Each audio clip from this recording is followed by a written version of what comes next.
Grief isn't the end of your story, it's the beginning of a new chapter. Welcome back to another episode of the Empower Grief Journey podcast. I'm your host, Chris Mamoni, and I'm the founder of the Empower Grief Journey coaching and podcast platform. Each episode brings real conversations from people around the world who have navigated profound loss and found the strength to rebuild their lives with courage and intention. Together, we'll explore what it means to move from survival to integration, to reclaim your identity, and honor your grief journey and create a future grounded in resilience and purpose. Walk with us as we transform grief into growth, one story at a time. Before we introduce today's guest, I want to invite you guys to head over to empowergriefjourney.com where you can explore the past podcast episodes, grab your copy of the Empower Grief Journey book, and book a free grief clarity call to begin your own Empower Grief Journey. Today, I have a special guest with us. She is part of a club that I always say we don't always want to be a part of, but it's a club that we find very, very good people with a heart-centered focus. Today's guest is Lori Layne. She's an author, speaker, and founder of the Lane List Traveled. Lori's life was profoundly shaped by a high-risk pregnancy and the loss of a child and a long NICU journey. Out of that season, she built a growing ministry where she writes multiple devotionals, speaks at conferences and churches, and hosts a podcast encouraging women in grief, motherhood, and life's hardest seasons. She's been married to her husband for 10 years, and she's a mom of three surviving children and lives in Virginia. Her message centers on finding strength, purpose, and hope, even in the most difficult of places. I'm excited to talk to Lori today, and you guys are going to enjoy this episode because, as lost parents, we are in a unique part of life. And like I said, it's part of a club we don't want to belong to. But in this club, we find people with lots of empathy, kindness, compassion, and love for those of us who have lost a child. So if you are navigating that journey, listening to this episode, just know this is going to be a powerful moment for you guys. So without further ado, Lori, welcome to the podcast. Hey, Chris, thanks so much for having me. Likewise, and I'm really excited to talk to you. You have a very powerful story, and I'm going to let you share that with the listeners here in a minute. But tell us a little bit more about yourself. Yeah, so I'm Lori Layne. I'm a mom of three living children. We have lived in Virginia for my entire life, all around Virginia. We live in the Charlottesville area now. Been married for 10 years, and I have this new found ministry that I have taken on after the loss of my daughter in 2024 called the Lane List Traveled. Kind of as you said, it's never somewhere you want to be, but here we are sitting, and you have to make beauty from ashes and go forth and help the next person that could possibly be walking in your shoes. And I love that you say that because when I went through my own child loss with losing Caden, I went to a hospital event where there were a lot of lost parents. There were over 50 of us, and that it was soul crushing to me to think that many of us parents like yourself and myself have gone through this. It was very hard to wrap my head around it. But coming back to that club that we don't want to belong in, though, that's the place where you find compassion, you find empathy, you find people that say, I get it, because child loss can be something very, very hard for people to wrap their head around. They're not sure what to say, how to feel, how to respond, how to help guide you through that process. And I'd love for you to share with us the story about Lane and what happened there, because I know every loss story carries a lot of power within it.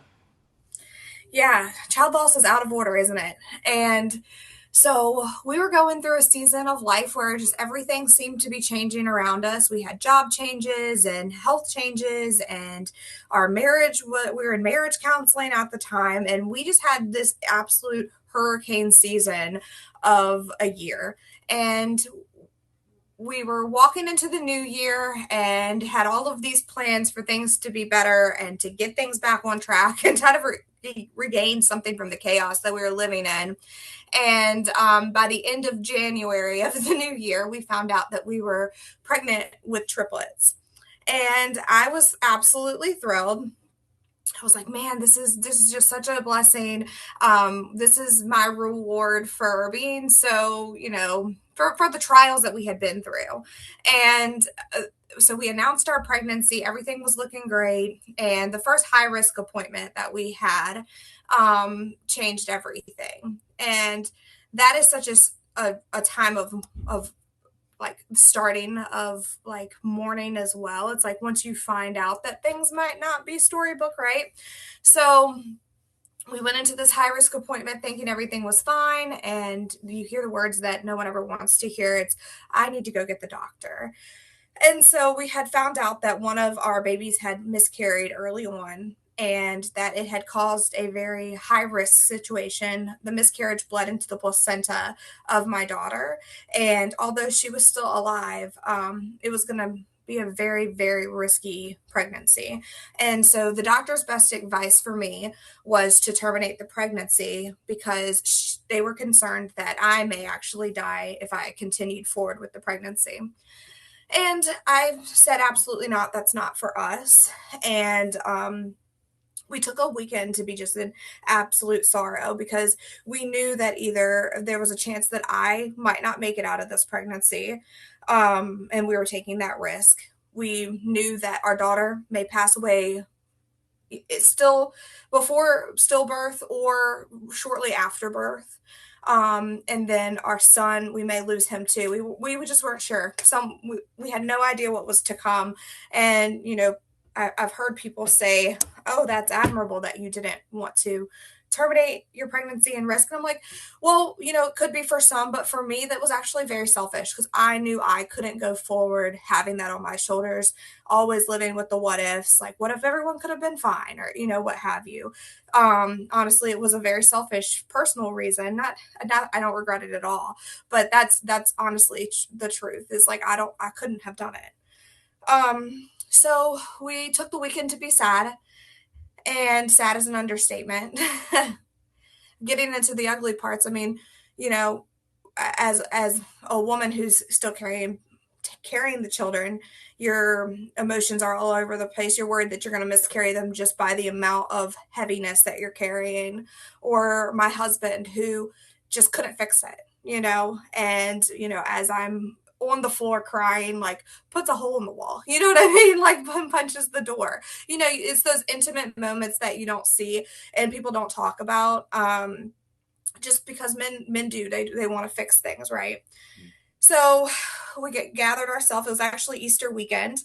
And we had anyone who would pray for us. And by Monday, we decided to seek out a high risk doctor who might take our case, who was not only willing to take the case and understood what we wanted and the risk that we were taking, and was also equipped to do something like that. We found the perfect guy. He was amazing. But he was an hour away. So we would then drive about an hour at least every twice a week. I had to quit my job. I was on bed rest for most part. And we also have two children that were homeschooling at the time. So life was ridiculous. I remember just going through the motions and trying to, it's a mental game, carrying such a high risk pregnancy. It's the only thing I thought about.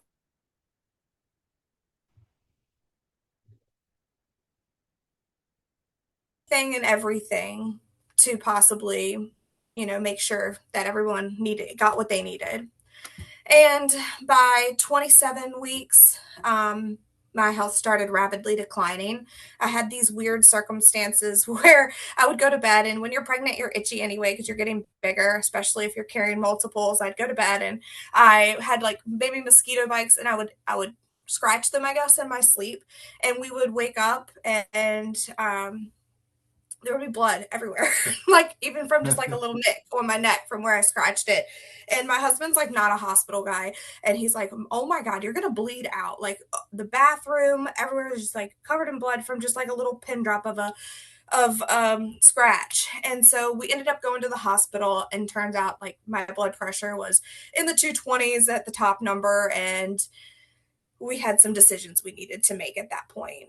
They threw everything at the wall trying to get the number to come down. And eventually, her heart rate started declining, and they were like, "Well, we need to deliver." And it was a very strange delivery. It was a blessing and a good delivery. However, we didn't know who would make it out alive. We didn't know if I would hemorrhage once the C-section began. We didn't know if we'd have two babies. We had no idea. Um, but the conclusion of that is that we did make it out, and two babies were born alive. And my son even came out crying at 27 weeks, which is a miracle. They both went up to the NICU, and for a little bit. I couldn't even go see them because I was in such a critical condition. But I eventually healed, and we made our way home. And the night we went home to get some sleep, left them at the hospital, which was very difficult. Um, we then got the call the next morning that we needed to come to the hospital immediately because we weren't sure that she was going to make it. And before then, we had no concerns. She was thriving in the NICU. She developed something called NEC, which is necrotitis enterocolitis, and it's a gut issue that premature babies have. One baby in the NICU dies a day of it. And basically, it's just from not being ready to take on food, being not developed enough. So we did the unthinkable, and our daughter passed away in my husband's arms. That about 12 hours later, and we left the hospital with a box instead of a car seat. And we were in complete shock, I think, at that time. We still had to go back the next day because our son was still in the NICU and doing fine, which is a weird thing as well. So holding that hope for one and grief for the other was so hard. And then two kids to come home to and tell them that their sister had died. Um, it was I barely remember the day. We did really weird things like we took our kids to their swim meet, and someone came up to we hadn't told anyone that she had passed away, and they came, oh, how's the twins? I was like, oh, she died last night or died this morning. They're like, why are you here? I'm like, I don't know. Like, we don't know, we're just here, we're just doing things, because life doesn't stop, especially if you have, I mean, life doesn't stop for anyone. It's when medical crisis happens and grief happens, people still have jobs and other children, and you still have to keep moving forward. And a lot of times I'm grateful for that, but in other ways, you do crazy things. You brought up something really interesting to me because I can relate to your situation of having to go home without a child. I can relate to that big time. But going back to the hospital, that's something not a lot of lost parents talk about that is part of our journey. And it's very traumatic going back to the hospital after something like that. Your brain is on some other planet and you're in this weird state of sadness and loss and anger and confusion and not understanding why something happened or thinking there was something you could do to change the circumstance. It's such an array of emotions you feel in that moment. How did you and your husband handle that on that going through that situation? Men and women grieve so differently. And if you're going through grief with a partner right now, just any partner really, even if, um, even if it's like a grandparent situation, people grieve so differently. And I think that you have to have grace for both. As a, let me think about this for a second, how I want to word this. Each person is going to walk through a different reality, the same experience but in a different reality, and there is space for both, and you have to have grace for both, and each of you are going to have different reactions, and each of you are going to have different crosses to bear, and things that came up for my husband that he has to walk through every day or think about when he does think about this stuff.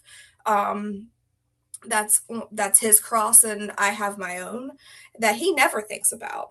And so I was very angry when they told us that there was nothing else can he do. It was like anger flew through the door and like just hit me in the chest. I was so mad, and he was the exact opposite. He was he we we switched personalities almost, and thank God for it, because we probably wouldn't have gotten through it if we hadn't. He became extroverted and wanted to communicate with people, and I came reserved and didn't want to talk to anyone. Um, but we tried to hold space for each other when we felt like we needed it. A lot of that comes out in the intimacy of your own home. I know bedtime for me is the hardest time when the whole house quiets down and I'm alone with my thoughts. That's when it's for me. For him, sometimes it's when he's driving, I think. Um, so just holding space for each other and knowing that yes, you experience the same thing, but your like your reality can be the same, but your experiences are different. Yeah, I'm really glad you brought that up because that's something in the lost parent space we don't talk about enough, is that Yeah. our spouse or our partner, whoever it is going to grieve differently than us. And we have to understand that, me, for example, my wife is a very internal griever. She doesn't show it outwards very well. I'm the opposite. I'm Mr. Show it outwards. Mhm. And I think that that's a real challenge when you go through losing a child is that you're not only trying to deal with your own grief and deal with your own emotions of things, but you also got a partner you have to support. And when you guys grieve differently on different avenues, that can be a struggle of things. And it also, by the way, I think looking backwards, if I could share this one bit of advice I learned is it's a big growth opportunity for your relationship. And I know that's really hard to hear in the worst moment of life, which this is, but it's an opportunity where people can grow together or they fall apart because I had no idea, by the way, but over 50% of couples that go through child loss, whether that's stillbirth or miscarriage or whatever it may be in that realm of being a lost parent, they end up in divorce very, very quickly because of that change of circumstance. So I always like to raise awareness that, as you pointed out today, that we do grieve differently and we have to hold space for that. And we have to learn how we grieve and allow our partner grieves and be able to hold space for both. Something I learned in Grief Share, I don't know if you've heard of that, but it was a lifeline to me in the early beginnings of my grief journey. Is this woman was talking about how her and her husband became very distant, and that she was reminded that her husband is authentically the only person who knows intimately what she is as intimately what she's going through. And so you can either try to grieve together and hold space for each other, or you're going to do it apart and be just as lonely. And that really stuck with me. And it made me have more compassion and a want to make sure that we were grieving together, and how just of an intimate experience this is, and how special your partner is in this.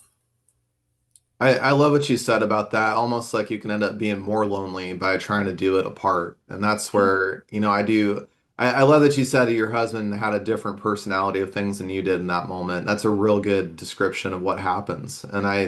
Being a lost parent is very lonely. It's very isolating because we don't, I hate saying this, but it is the truth. People that have not lost a child simply just do not understand or relate to it at all very well. And they don't know how to say, one of the other things too is they don't know how to say the right things to us. And that can be very hard for us as lost parents to sit there and not want to just be like, why did you have to say that? Or like, why would you say that? We have to put ourselves in a place of saying they're not going to understand this because they didn't walk this path. And allowing ourselves to find lost parent communities where there are people, sadly, that have lost a child. I remember being very angry after losing my son, going to this hospital event, and I remember one of the dads, I could barely mutter words, and I remember one of the dads looked at me and said, I get it. I understand it. You're totally fine for how you feel right now. And I literally just broke down in point two a second because that person can see you. And I think that when we go through child loss, it's important for us to find those people that just see us and say, I get it, I understand it, and I'm just here for you. Finding another lost parent can be feeling like home, even if they're a stranger in a room full of people.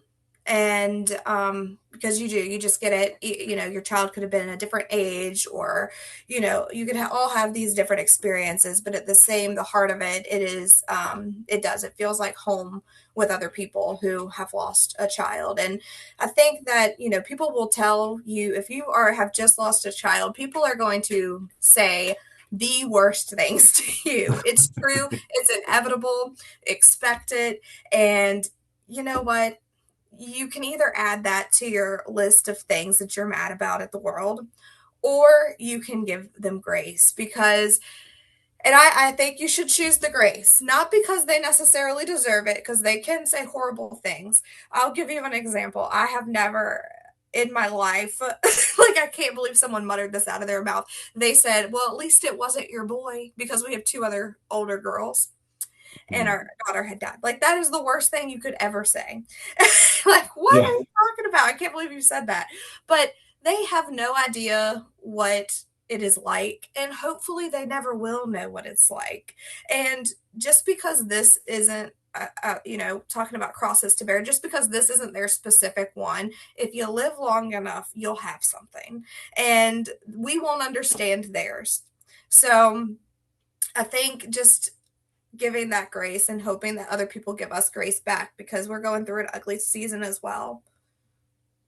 I wanted to ask you a big question that you brought up, a little bit about your story where life was kind of turbulent before losing Lane. And, going through that child loss kind of adds to the turbulence in many ways. And, I remember, I think from our pre-interview, you said this happened about a year and a half ago, if I remember right. Yes. Mhm. Yeah, what has it been like now when you look back on how difficult that season was leading up to the loss and where you are today? Have you found yourself being more compassionate towards yourself or giving yourself more grace as you're navigating grief and trying to heal? It has definitely been the journey of a lifetime. Going through just medical crisis, I have become more empathetic of what people go through in life, just medical crises in general.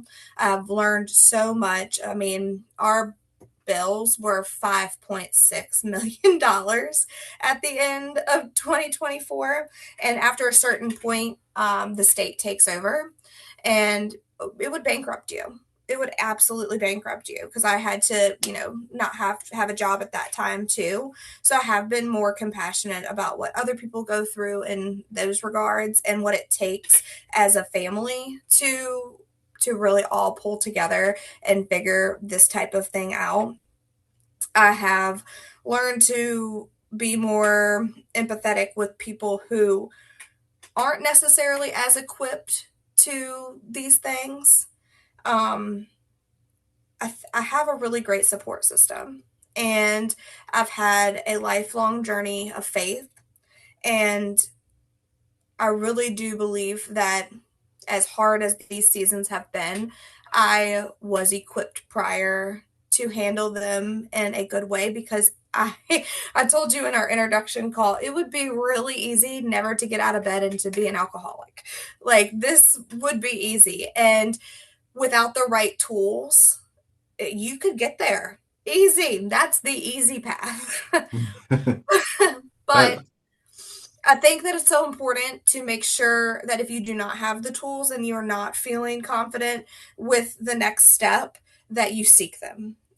Just putting one foot in front of the other, even if it's little things like going to a grief share group, calling you, just reaching out to people, trying to claw yourself out of the tunnel because that's what it's going to take, unfortunately. But you're worth it. I'm really glad you said that because that's something that I've come across talking to lost parents, and you said it very well. It's very easy going through child loss to destroy yourself. It's very easy to do that, and that doesn't take a lot of effort. But what does take effort is healing from that. And I'm not a big fan of the phrase that's out there in the healing communities, grief communities about fully healing. I don't believe that exists for child loss. I'm not a big fan of saying that. I do believe that healing is a journey for us. I don't think there's an end date or an end destination of things, but it's a path and a journey we're going to walk through life. And something that I can say, it's a hard one because there are days where you feel normal. You feel like every day goes on for whatever normal is for you. And you kind of sit there in the back of your head sometimes and go, am I really okay today? This is kind of weird. Like, why am I happy? Why am I smiling? Why do I feel okay? And then you're gonna have days where it hits you like a freight train. Like you talked about anger just like flying at you 100 miles an hour. You have those days and it kind of goes like this constantly. And that first year is really like that. And I try to tell lost parents that have just lost a child, the first 12 months is going to be brutal. Be kind to yourself because it will hit you like a freight train when you least expect it. And the only thing I can say is have grace for yourself. If you can't go to work that day, you can't. It's just what it is. Mhm. If you can't stop crying one day, there's nothing wrong with you. You're not broken. You don't need to be fixed. That's part of the process. And I say all these things dramatically to say, give yourself that chance, give yourself that opportunity to just be where you are. You don't need to be anything other than that. Because I think society puts so much pressure on us to just it's a thing that happened in the past and, can't change it. So we got to move on and we got to get forward. And we skip over what grief is really trying to teach us. And I think in many ways, grief is really a chapter of our life where we step into who we're becoming. And it's a messy process, but it leads us to do new roads. What has the healing journey been like so far for you and your marriage, and you now are starting your ministry? It sounds like there's a lot of things that have changed that have come out of this loss for you. Yeah, so first I was very angry, and I still can get into that place very quickly. I don't, if I'm honest, I don't think this world is very just. And I agree. it's something that I struggle with a lot. Um, yeah, just the injustice of it all. And I struggle with what I deserve, because I felt like I deserved to keep both of my children. And that's an ugly one. That's something I'm still struggling with. But as time went on, as you go through those first holidays, those first moments, the grief will start ambushing you less and less.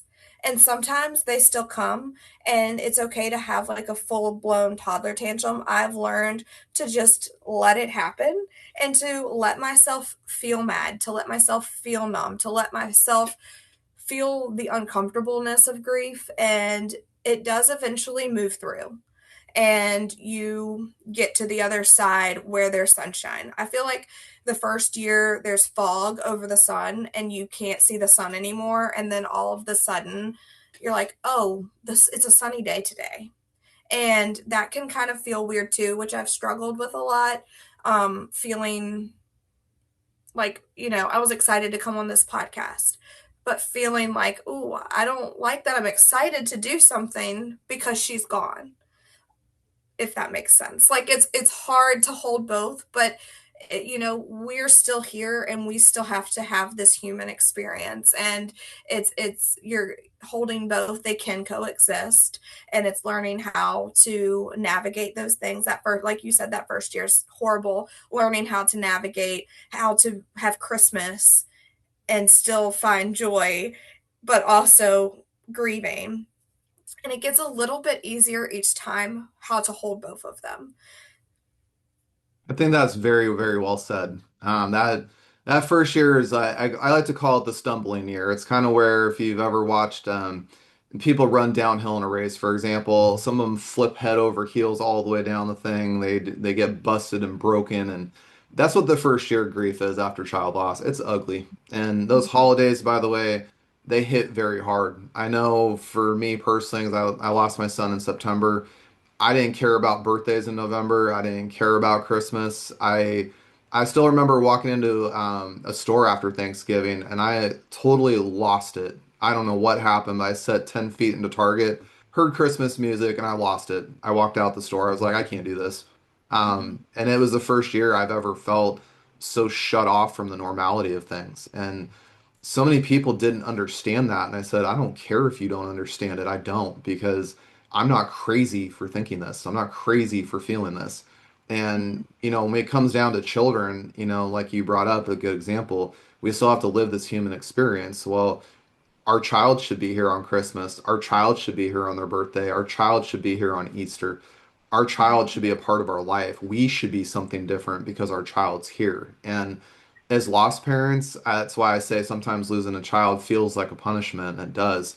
We always have to live in that place of what if? What would this be like? What would this feel like? Who would we be? Our punishment is always the what if question, and it's always going to be there, and it doesn't go away over time. I know it's going to be 4 years for me. I still ask those questions. What would my kid be like at 4 years old? Who would I be right now? And that's why I think giving lost parents grace is such a huge, huge thing that I'm trying to raise awareness of, because we don't get to walk away from it. We don't get to get over it. That doesn't exist. Um, I feel like before I was a lost parent, I remember looking at individuals in my life that I saw going through this. and thinking, man, how are they doing it? Like this, it is most people's worst case scenario.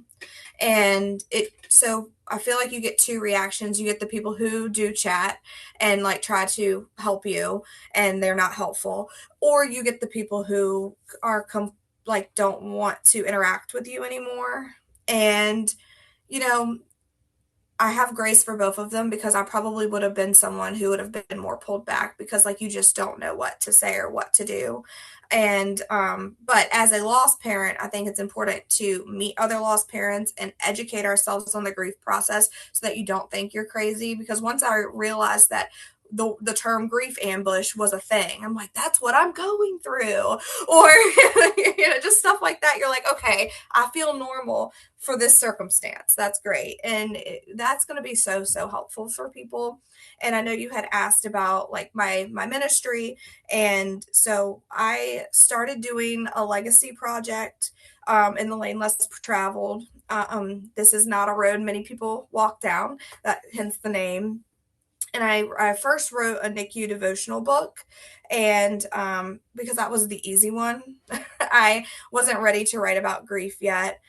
And then I did another grief devotional book, and I have just kind of sprung into a season of writing devotionals and talking and trying to tell our story. And I just remember feeling so isolated, and I don't ever want anyone else who's lost a child to feel isolated.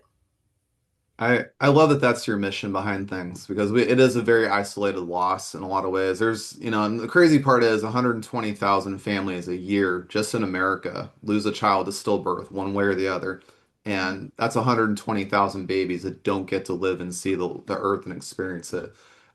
Something that you brought up that I was going to ask, I'm glad you brought it to the table, by the way, is the concept of doing legacy work because I've found I really truly believe that as much as losing our children is very painful and it's very, very hard and it's a very long road, by the way, I do believe part of that healing process is legacy work. And I love that you created the lane less traveled. And I love that a lot, by the way.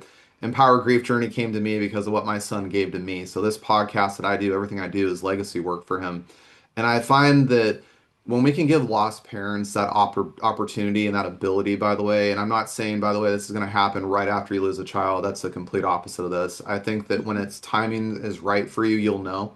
But I do believe that when we take time to think about legacy work, how can I keep the memory of my child alive? How can I make sure people know their name? How can I make sure that if there's a new lost parent out there, that they don't have to feel isolated? I can be that resource to say, hey, I've walked this road before you. It sucks, it's painful, but you know what? I had to walk it alone. I don't want you to do that. I want to walk beside you. What got you that place of starting that legacy work for Lane? Well, I told her before she died that if she had to go, that I would be okay. And okay meant not sitting in bed drinking and never existing again. That's what okay meant to me in that moment. And as it developed, okay meant, a little different, like you kind of said, like that first year, like something a little different every month it looked like. And I just started writing because it felt good and easy and something I could be proud of. Um,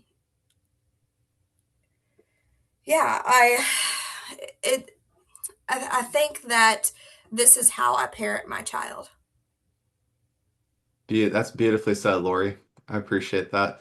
I think that's something that is very beautiful for lost parents. We don't get to parent in the traditional way sometimes, and there are people like you that have surviving children, but you always never leave that one child behind that's not here. And I think that framing that in a way of I'm still parenting my child, but this is what it looks like because they're not here, that is something lost parents need to hear. So I just really want to say thank you for saying what you just did.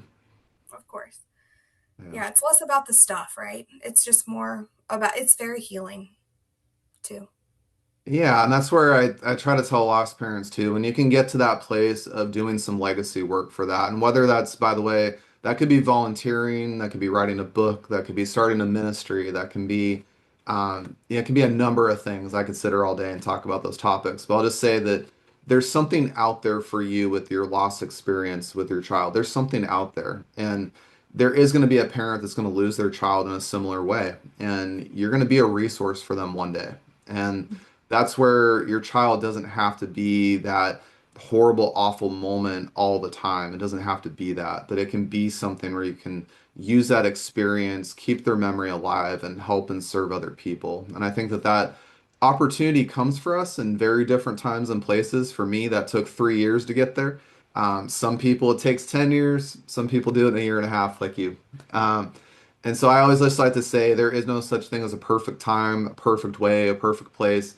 That doesn't exist. But what does exist is when you're ready and when you find what that thing is to create that legacy, work, and purpose, that's your moment. And I just want to encourage you, if you're a lost parent listening today, take that moment because your child deserves that legacy. And I will tell you that it will bring a lot of fulfillment and joy into your life. It's not to say you will not have hard days. I still have them. But I'll just say it lightens up the grief just a little bit and can make it a little easier going forward.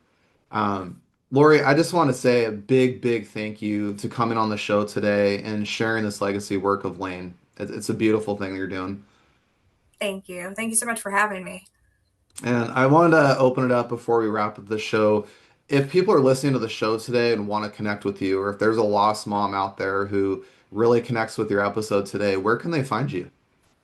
Yes, so Facebook, you can honestly just add me as a friend if you want. I'm Lori M. Lane, and then I also have a ministry side to that, The Lane Less Traveled. I'm The Lane Less Traveled on TikTok, and I am The Lane Less Traveled on Spotify. I have right now just like NICU devotionals for mom, but we are expanding into just full scale, like talking to guests about medical crisis and child loss very soon. I love that. And where can they find the Lane Less Traveled, your ministry? Do you have that on your social media as well? Yes, so that's on my social media. I also have, I guess the biggest thing is I have an author page on Amazon, Lori M. Lane, and that's where I sell all of my devotionals. That's kind of been my baby for the last year and a half. Awesome. Well, I will make sure to put all those links in the show notes. So if you guys are listening, go to the show notes. You guys will find Lori's links. I definitely recommend you check it out because she's doing some beautiful legacy work and purpose in the lost space for parents right now. And that is something beautiful to see happen. So, Lori, thanks again so much for coming on the show today.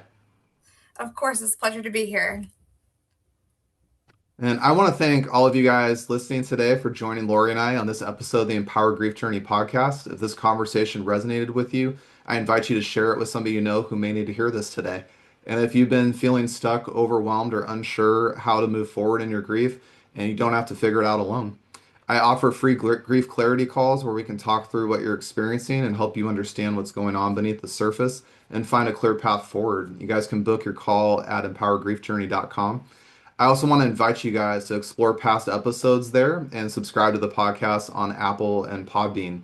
You guys can never miss a conversation over there. And as you guys could tell from today, it's a beautiful episode that we talk about grief in an empowering way. I want to let you guys know the Empower Grief Journey is also about honoring your experience, embracing your emotions, and finding strength in your own time. I want you to know you're never alone in this journey, and together we can navigate grief with courage and compassion. Until next time, be kind to yourself and take your grief journey one step at a time.